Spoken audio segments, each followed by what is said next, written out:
فيا أيها القاري به متمسكا مجلا له في كل حال مبجلا. Assalamu alaikum wa rahmatullahi wa barakatuhu. Great to have you with us in Tajweed Tips. My name is Khalid Bouchafa. Last tip we had talked about the pronouncing Lafzul Jalala, the word of Allah in the Basmala and in the Quran.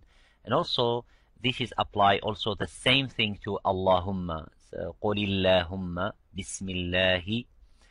Today's tip, inshallah, we are going to talk about the balancing the short vowels and the long vowels. Short vowels are fatha, dhamma, kasra, ba, bu, bi. Long vowels are when you add the alif for ba or add the waw, make it longer for the ba, becomes bu, or adding the ya becomes bi. So how do we balance that?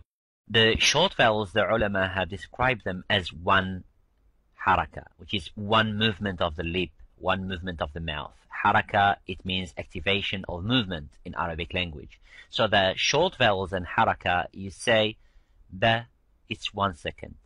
The mad bil alif, mad with the waw, mad with the ya, which is a long vowel, ba, bu, bi, it is equal to 2 haraka, which means ba, ba, or bi, bi, or bu, bu. And that is the unit of measurement in our time. You could say 1 second for short vowels and 2 seconds for long vowels. But knowing that is not enough. How do we do it?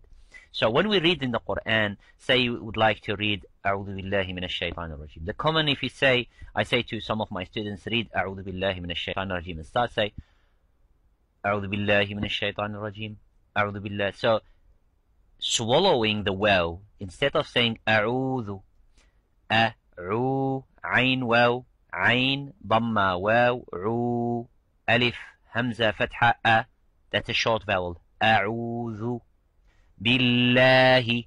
In the lam, in the lam of the second lam of Lafzul Jalala also has alif there, but it's not written in the Rasmul Quran. Billahi. A'udhu billahi minash shaitan is alif. And the ar-rajim is ya. So the same as Bismillahir Rahmani. And every word in the Quran, Ar-Rahman, it was written without the alif, but there is a little alif substituting. It's called the alif al-khinjariya, little dagger has the alif, so balance that. So if you shorten the short vowel, that's called ikhtilas, and it is not allowed in the Quran. It is one of the great mistakes, and it's called the obvious mistake. And also, if you lengthen more the short vowel by making it a'udhu, or shortening the same thing, say a'u. So just be careful when reading the Quran. Balance the mudud and balance the short vowels, the harakat. Jazakumullahu khairan for listening. Assalamu alaikum wa rahmatullahi wa barakatuh. هنيئا مريئا والداك عليهما ملابس أنوار من التاج والحلى